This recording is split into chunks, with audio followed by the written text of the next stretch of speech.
eu quero comentar um pouquinho sobre a tomo, um pouquinho sobre os conceitos para a gente entender um pouco da imagem, para saber como nós vamos melhorar o nosso dia a dia clínico, né? Então, a principal vantagem da tomografia computadorizada é que a gente não tem sobreposição de imagem, como acontece na panorâmica, na radiografia periapical, na teleradiografia.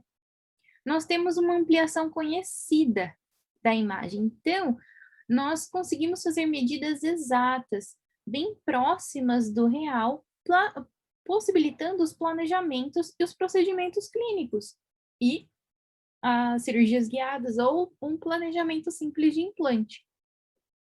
Por que eu falo ampliação conhecida? Porque quando a gente pensa numa radiografia panorâmica, nós temos diferentes porcentagens de ampliação de acordo com a área e principalmente a angulação da cabeça do paciente durante o exame. E eu acho que é uma das funções do radiologista orientar, orientar o dentista, o indicador, de que a panorâmica não é o melhor exame para fazer esse tipo de planejamento, né? E como desvantagem, eu sempre gosto de salientar a disponibilidade limitada. Por quê?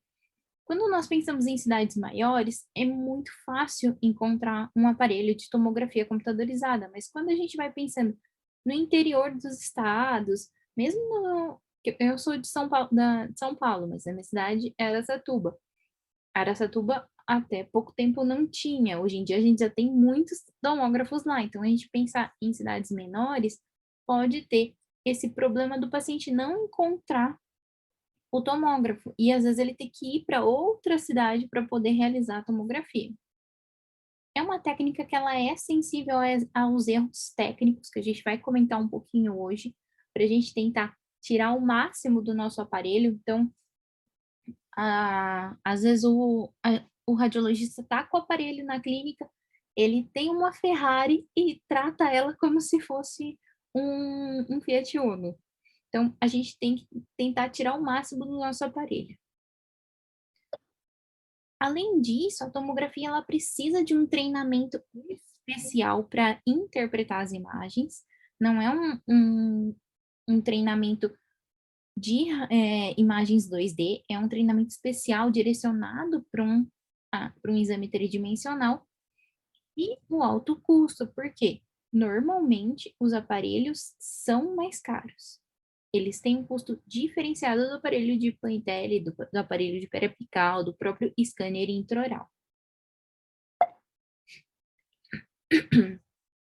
Então, como eu já disse, ele é um exame tridimensional. Nós temos informação de altura, largura e profundidade. Forma o cubo.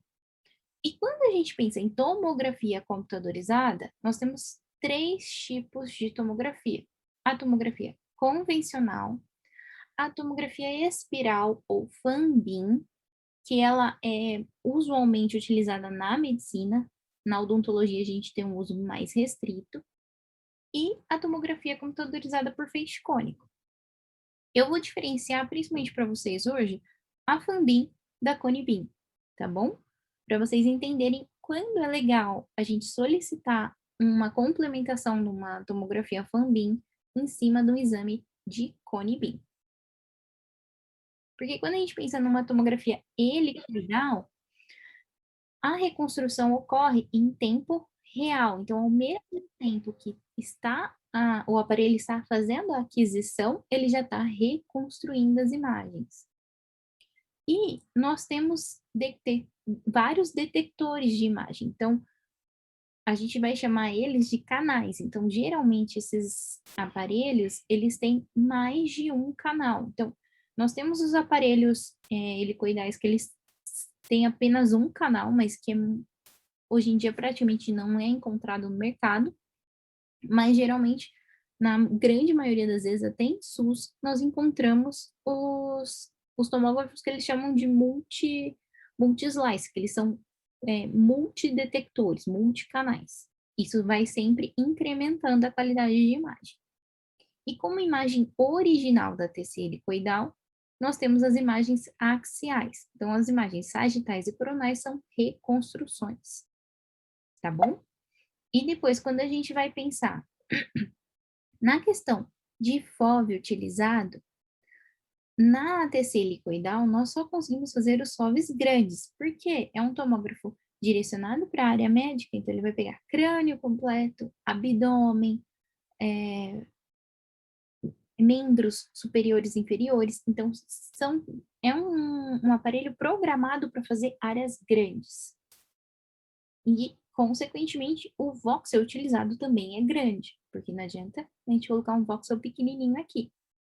E a dose desse exame, ele chega a ser de 5 a 6 vezes maior do que um exame por feixe cônico, tá? O exame do tomógrafo Conibin, pelo tipo de aquisição, porque é um feixe contínuo de raio-x fazendo um espiral ao redor do paciente. Mas qual que é a principal vantagem dessa técnica? É a visualização de tecidos moles, porque além da janela de tecido duro, eu tenho a janela de tecido mole, que eu consigo avaliar toda a questão de musculatura, glândulas, ligamentos. Então, eu vou avaliar a região da língua, por exemplo, ou se eu quero estudar alguma alteração maligna, se eu estou em dúvida, minha lesão é benigna ou maligna, é uma TC helicoidal que vai tirar essa dúvida de mim. Eu vou conseguir observar o que está acontecendo ao redor daquela lesão que eu estou vendo em tecido duro. Então, eu vou ver todo o envolvimento de tecido mole. E, por exemplo, às vezes quando a gente pensa também na questão de harmonização facial, hoje em dia, esse tipo de tratamento, ele vem pedindo um outro tipo de posicionamento do radiologista. Porque às vezes o paciente fez um tipo de preenchimento, deu algum problema, então deu, por exemplo, deu uma reação de corpo estranho, encapsulou aquele material. Na tomografia, e ele vai para fazer clínica vai para sua clínica para fazer a tomografia computadorizada por feixe cônico, você vai ver aquela área encapsulada, mas você não consegue detalhar o posicionamento daquele corpo estranho. Então, aí o paciente ele já tem que fazer ou uma TC helicoidal ou uma ressonância magnética para analisar com mais detalhes a localização exata daquele material que foi enxertado. Então, esse tipo de exame ele vai estar ajudando a gente nesse sentido. Então, como que funciona? Nós temos a janela óssea, que eu vejo com muitos detalhes os tecidos ósseos, então eu consigo ver osso cortical, osso esponjoso, todo esse detalhamento, e também tem a janela para tecido mole, onde eu perco detalhamento em tecido duro, mas eu ganho de tecido mole, então eu observo musculatura, por exemplo, aqui musculatura do masseter, região de glândula parótida, toda essa região das gorduras faciais com as camadas da derme, eu tenho um detalhamento de tecido mole muito maior. E isso aumenta o meu diagnóstico, eu consigo detalhar melhor aonde que está o corpo estranho que eu estou procurando, ou qual é o tecido que está sendo envolvido naquela lesão maligna. Porque quando eu estou olhando nessa janela de tecido duro, eu tenho sombra de tecido mole, sem detalhamento desse tecido mole. Eu não consigo diferenciar com a mesma segurança que eu consigo nesse lado. Então, quando a gente pensa em indicação de tomografia multi-slice helicoidal, nós conseguimos avaliar com muita segurança as alterações anatômicas ósseas, as alterações ou infiltrações nos tecidos moles e visualização de corpos estranhos ou materiais estranhos que aquele paciente pode ter. Então, se eu tô com uma lesão, meu paciente está com uma lesão, ela tem os limites indefinidos, ela é muito extensa, o paciente às vezes já tem histórico de algum tumor maligno. Então, é indicado que a gente faça uma investigação mais profunda para ver como que tá os tecidos adjacentes. Porque na Conibin, a gente está fazendo um diagnóstico excelente de todo envolvimento ósseo e não tão bom quando a gente pensa no envolvimento de tecidos moles. Mas a ideia hoje é focar na tomografia computadorizada por feixe icônico.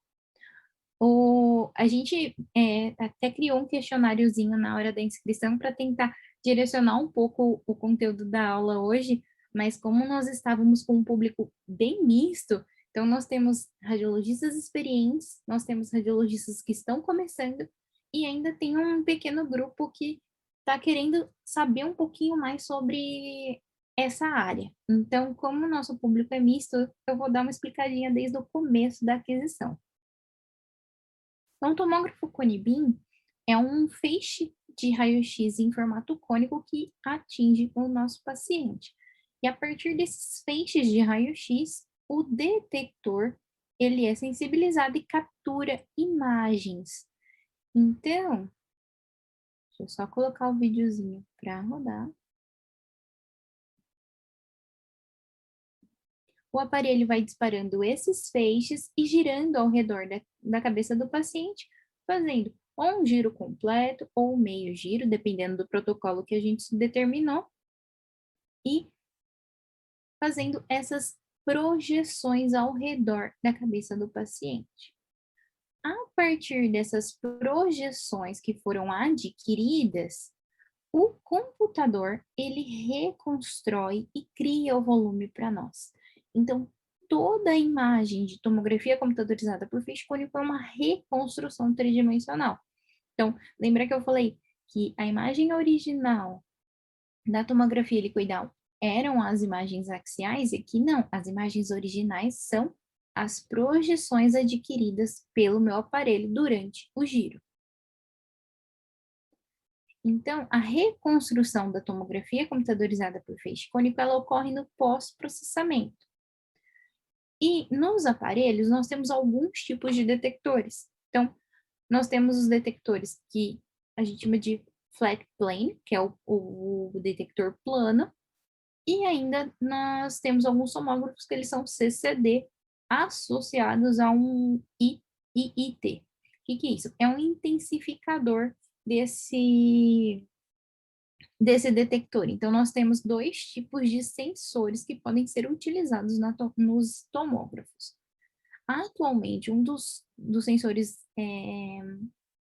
mais utilizados pelas empresas é o painel plano, que a gente chama de sensor plano, tá bom? Então, a imagem original, como eu comentei, são as projeções, e aí o computador, no pós-processamento, reconstrói o volume para nós. Então, na Cone-Beam, nós temos um feixe de raio-x em formato cônico atingindo um sensor, que aqui no caso é o painel plano.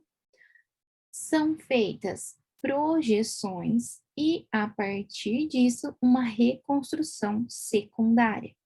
Na FANBIM, na helicoidal, na tomografia multi-slice, que é a médica, nós temos o feixe de raio-x atingindo cada um dos detectores, adquirindo originalmente as imagens axiais e, como reconstrução secundária, o corte coronal e o sagital.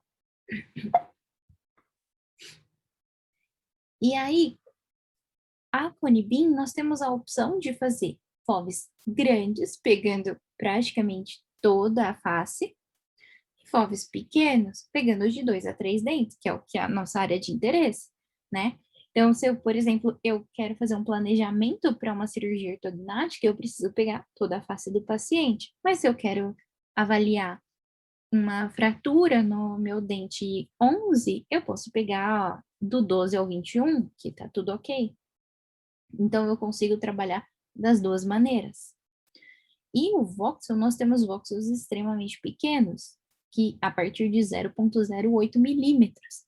Porque, a hora que a gente pensa numa fratura dental, ela é muito pequenininha e eu preciso imagens bem fininhas para avaliar tudo com detalhe.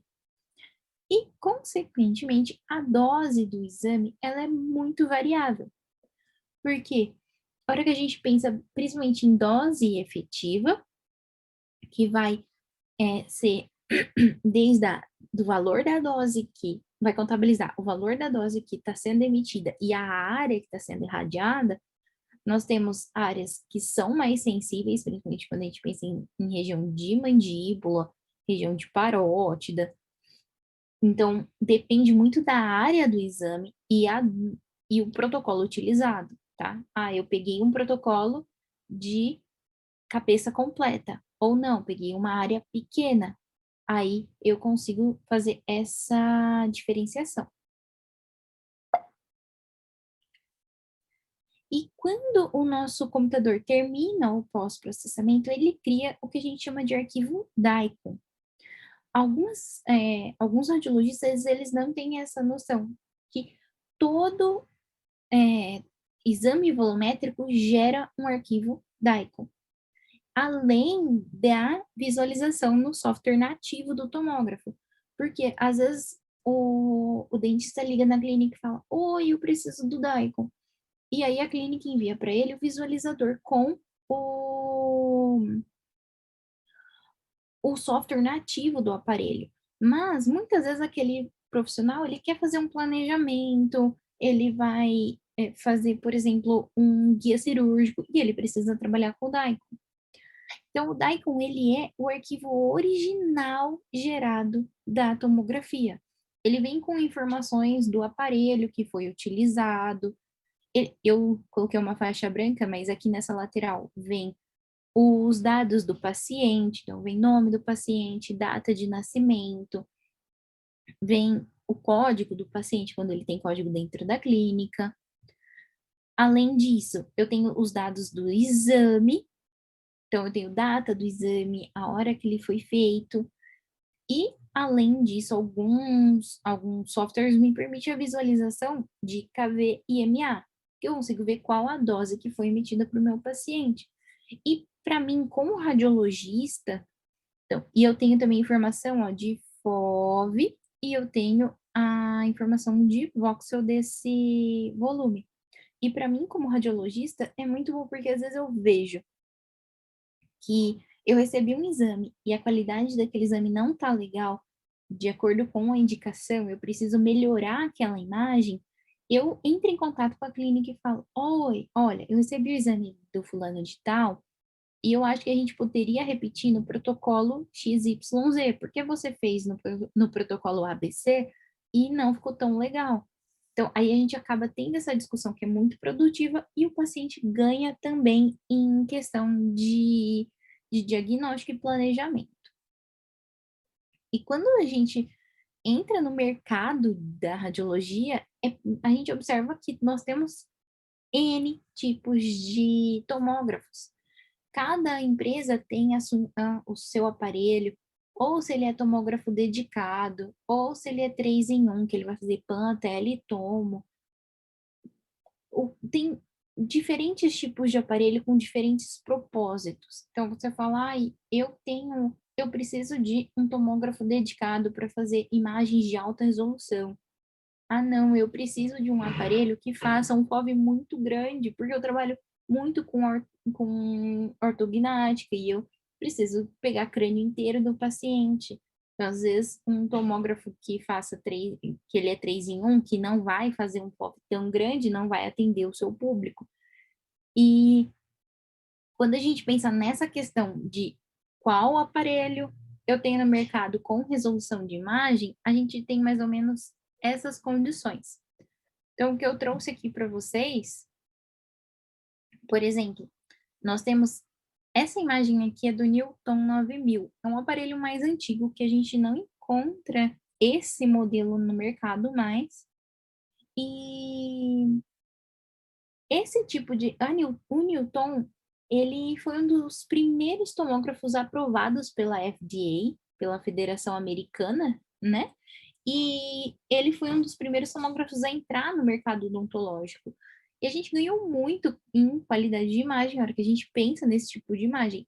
E em 2018, 2000, acho que foi 2018, a Newton voltou para o mercado com 3 aparelhos novos, né? E só que ainda não chegaram no Brasil, e então eu não tenho noção de como está a imagem hoje do Newton. Então, esse tipo de imagem é a imagem do Newton 9000, que eu acredito que se tiver algum trabalhando, algum tomógrafo trabalhando aqui no Brasil, deve ter um ou 2 no máximo. E depois do Newton, nós tivemos outra evolução muito grande, que foi o iCat. O iCat é um aparelho muito difundido no mercado brasileiro, e o primeiro a aparecer foi o iCat Classic, e depois veio o iCat Next Generation, que ele já aumenta muito a resolução de imagem. E aqui embaixo, vocês podem até falar que eu tô de sacanagem, mas esse aqui é uma imagem que a gente pode chamar da nova geração do iCat, né? Que é o OP3D Vision, que ele é um tomógrafo dedicado da Cavo. Então, na hora que a gente compara o iCat Next Generation para o OP3D, ele já aumenta um pouquinho mais a qualidade de imagem, já tem uma imagem mais bonita. E desse lado aqui nós temos o 3 em 1 da Dabi. Então nós temos uma resolução muito legal, uma imagem bem legal num tomógrafo 3 em 1. E ele te dá qualidade, resolução, definição de imagem que você consegue avaliar e fazer um bom diagnóstico com esse tomógrafo. E além disso, nós temos os tomógrafos que a gente chama de alta resolução. Então, o Acuitomo e o Prexion. Na verdade, os 3 aparelhos da Morita, o Acuitomo, o X800 e o R100, os 3 trabalham com tomografia de alta resolução, dando alta definição de imagem e melhorando muito o diagnóstico, principalmente quando a gente pensa em endodontia. Para implantodontia, eu falo que às vezes a gente não precisa desse tipo de imagem. Por quê? Muitas vezes a gente está trabalhando com acidentes anatômicos grandes que uma imagem mais simples, não de alta definição, consegue atender bem ao nosso diagnóstico. Mas o que a gente precisa pensar mesmo é na questão do protocolo utilizado. Então, esse aqui são aquisições do Dr. Lucas Pinheiro, né?